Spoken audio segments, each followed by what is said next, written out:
አንድ ሱሐቢ ወደ ነቢዩ ሙሐመድ ሰለላሁ ዐለይሂ ወሰለም በመምጣት አንቱ የአላህ መልእክተኛ ሆይ አባቴ ሳያስፈቅደኝ ገንዘቤን ተጠቀመበት ብሎ ስሞታ ቀረበ። ነቢዩ ሙሐመድ ሰለላሁ ዐለይሂ ወሰለም አባቱን ይዞ እንዲመጣ ነገሩት። አባትየውን ሲጠሯቸው ለምን እንደሆነ ጠየቁ። ልጃቸው ቅሬታ አቅርቦባቸው መሆኑንም ሰሙ። እጅግ በጣም ቅር አላቸው። ሲመጡ በመንገዳቸው በልባቸው የተሰማቸውን በግጥም መልክ አሉት። ነቢዩ ሙሐመድ ሰለላሁ ዐለይሂ ወሰለም ወዳሉበት ቦታም ሄዱ። ቦታው ላይ ከመድረሳቸው በፊት ጅብሪል ዐለይሂ ሰላም ወደ ነቢዩ ሙሐመድ ሰለላሁ ዐለይሂ ወሰለም መልእክት ይዞ ብቅ ብሏል። አባትየው ሲመጡ አስቀድመህ በልቡ ይል የነበረውን ተጠይቀው ዘንድ የአላህ ሱብሓነሁ ወተዓላ መሽዓ ነው አላቸው። አባትየው ድምፅ አውጥተው ባይናገሩትም የልብ አዋቂው ጌታችን አላህ ሱብሓነሁ ወተዓላ ስሞታቸውን አድምጧቸዋል። ለኛ መማሪያ ይሆን ዘንድም መላኢካውን ጅብሪል ዐለይሂ ሰላም ላከልን። የአላህ መልእክተኛም ሰለላሁ ዐለይሂ ወሰለም ጉዳዩ ላይ ከመግባታችን በፊት ስትመጣ በልብህ ትለው የነበረውን እንድትነግረኝ እፈልጋለሁ አሉት። አባትየው በመገረም አንቱ የአላህ መልእክተኛ መሆናችሁን እመሰክራለሁ፣ እውነት ነው። በመንገዴ ስመጣ አዝኜ በውስጤ ሳወራ ነበር። በልቤ ብናገረውም አላህ ሰምቶኛል። አንተም ሐቅ ነህ፣ ጌታህም ሐቅ ነው አሉት። ነቢዩ ሙሐመድ ሰለላሁ ዐለይሂ ወሰለም ምን ነበር ትናገር የነበረው ብለው ጠየቁት። አባትየውም ያሉትን ተናገሩ። ልጄ አንተን ከወለድን ጀምሮ ለኛ መኖር ትተን ላንተ መኖር ጀመርን። አንተን ለማስጠለል ነፋስን ታገልን። ቅዝቃዜ እንዳይነካህ በረዶ ላይ ሰራን። ፈገግታህን ለማየት በማታ ሰራን። ሙሉ ሌሊት እንደ እንስሳት ለፋን። የወጣትነት ጉልበቴን አድክሜ አጥንትህን አጠነከርኩ። ላንተ ወጣትነት ስለፋ እኔ አረጀሁ። ጀርባዬን አጥፌ ጀርባህን አቀናሁ። በእግርህ ቆመህ እንድትሄድ ስለፋ እግሮቼ ኃይል አጡ።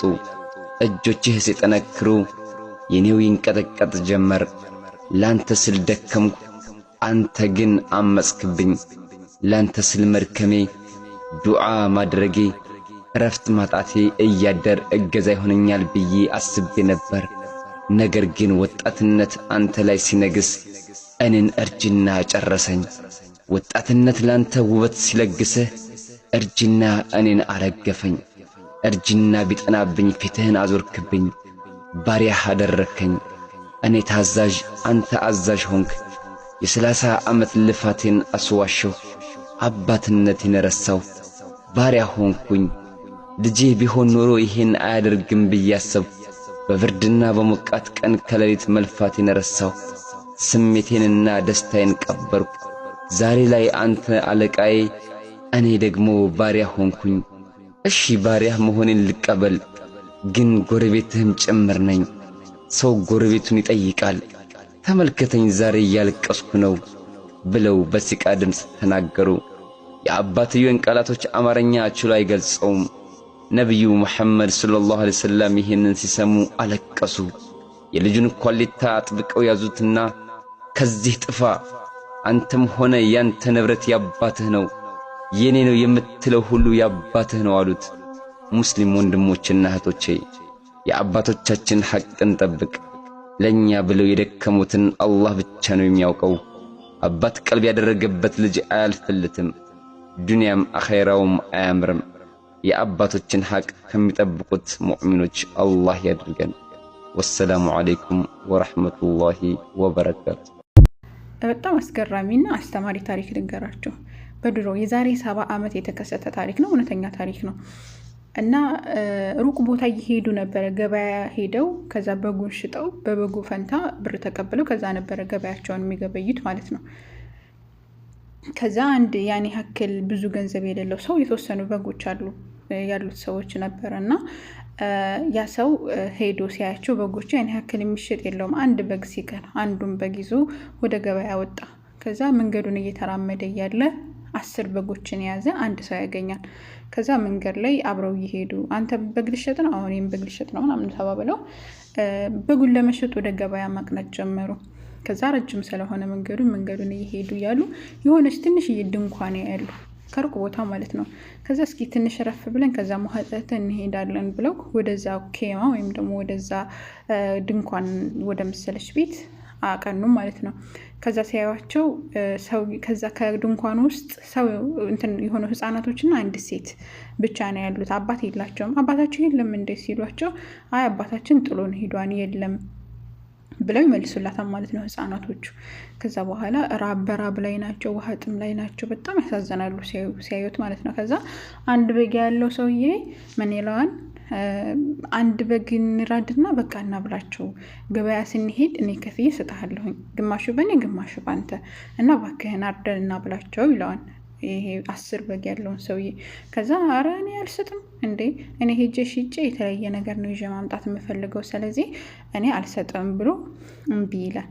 ከዛ ይሄኛው በቃ እኔ አርጅ እሰጣቸዋለሁ ለህቅልኛል ይልና አንድ በግ ብቻ ነው እንግዲህ እንደነገርኳችሁ አንድ በግ ብቻ ነው ያለ። ከዛ በኋላ እንትን ብሎ ይሰጠዋል፣ ያኔ አርዶ ምግቡን ያበላቸዋል፣ ያጠጣቸዋል። እነዛ ሰዎች በጣም ተደስታ እና 10 በግ ያለውም አብሮ በልቶ ጠጥቶ ትንሽ ረፍ ብለው ጉዞ ጀመሩ። ከዛ የሆነ ቦታ ላይ ሲደርስ ያነ አንዱን በግ አርዶ ያበላቸው ሰው የሆነ መንገድ ላይ ሲደርስ በቃ እኔ አሁን ካሁን በኋላ ሽጬ የምለውጠው ነገር ስለሌለኝ እዚህ አድሬ ከዛ ወደ ቤት እመለሳለሁ፣ አንተም ሄድ ይለውና ብቻውን ትቶት ይሄዳል። ከዛ በኋላ ያንኛው ሊሸጥ በጎቹን ይዞ ወደ ገበያው ያቀናል ማለት ነው። ይሄዳል። መንገድ ላይ እየሄደ ያለ ይሄኛው ሄደ። ይሄኛው የሆነ ቤት ያገኘን አግሎ ያድራል። ታሳድሩኛላችሁ እሺ ብሎ አደረዘ። ከዛ በኋላ ሌሊት ላይ የሆነ ሀጃውን ሊፈጽም ይወጣል ማለት ነው። ከዛ ሲወጣ የሆነች ትንሽ የሐረጢት ያገኛል። ያን አንዱን በግ አርዶ ያበላቸው ህፃናቶች ማለት ነው። ከዛ በኋላ የሆነች ሐረጢት ያገኛል። ሐረጢቱን ብድግ አድርጎ ጣል ሲያደርጋትኝ በድሮ ጊዜ ታውቃላችሁ ዲናር ነበረ እና የሆነ ብዙ ሳንቲም የያዘ የወርቅ ሳንቲሞችን ያገኛል። የወርቅ ሳንቲሞች ዲናሮች ምናምን ያገኛል ማለት ነው። ከዛ በጣም ተደሰተ። ያን ቀን ላይ ለልጆቹ ያደረገውን ነገር አስታወሰ ምናምን በቃ አላህ ሱብሃነሁ ወተዓላ ረዳኝ ምናምን ብሎ በጣም ተደሰተ እና ወደዛ ወዳደረበት ሰው እየሄደና የተወሰኑ ሳንቲሞችን ለሱ ሰጥቶትኝ ተመለሰ ወደ ቤቱ ማለት ነው። ሲመለስ ግን ያንን ሰውዬ መንገድ ላይ ያገኘዋል። ወንተነ ተመልሶ ሄዶ ገበያውን ገብይቶ የፈለገውን ለልጆቹ ለሚስቱ ይዞ ሲመጥቶ መንገድ ላይ ያንን ሰውዬ ያገኘዋል። አዝኖ ምናምን ተክዞ ያገኘዋል። ከዛ በኋላ ምን ነህ ነው ምናምን ሲለው መንገድ እየሄድኩ ዝናብ ጣለ። ከዛ በኋላ ዝናቡን ማትረፍ አልቻልኩም፣ በጎቹን ሁላቸውንም ይዟቸው ሄደ፣ እኔንም አላህ ነው ያወጣኝ ምናምን ብሎ አዝኖ ሲመለስ አገኘው ማለት ነው።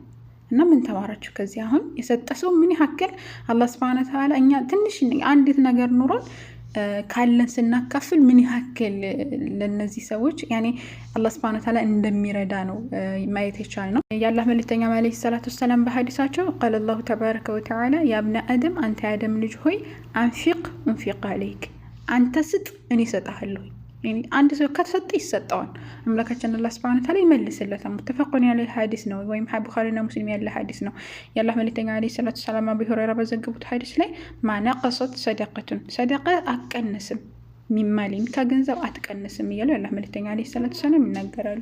መስጠት የሚባለው ህይወታችንን በአጠቃላይ የሚያቃና የሆነ ነገር ነውና ስጡ ይሰጣችኋል ብለን አምላካችን አላህ ሱብሃነሁ ወተዓላ ሱረቱል በቀራ ምዕራፍ 2 ከቁጥር 262 እና 61 ላይ እንደዚህ ሱረቱል አሊ ኢምራን ከቁጥር 134 ላይ ሱረቱን ኒሳ 114 ላይ በጣም ብዙ የተለያዩ ቁርአን አንቀጾች ላይ ስለ ሰደቃ ይናገራል። መስጠት ምን ያክል እንደሆነ ማለት ነው። ለምሳሌ ሱረቱል በቀራ مثل الذين ينفقون اموالهم ለዛም في سبيل الله በአላህ ሱብሃነሁ ወተዓላ መንገድ ገንዘባቸውን የሚሰጡ ሰዎች ምሳሌ ለከመሰሊ ሐበቲን ልክ እንደ አንድ ፍሬ ነው።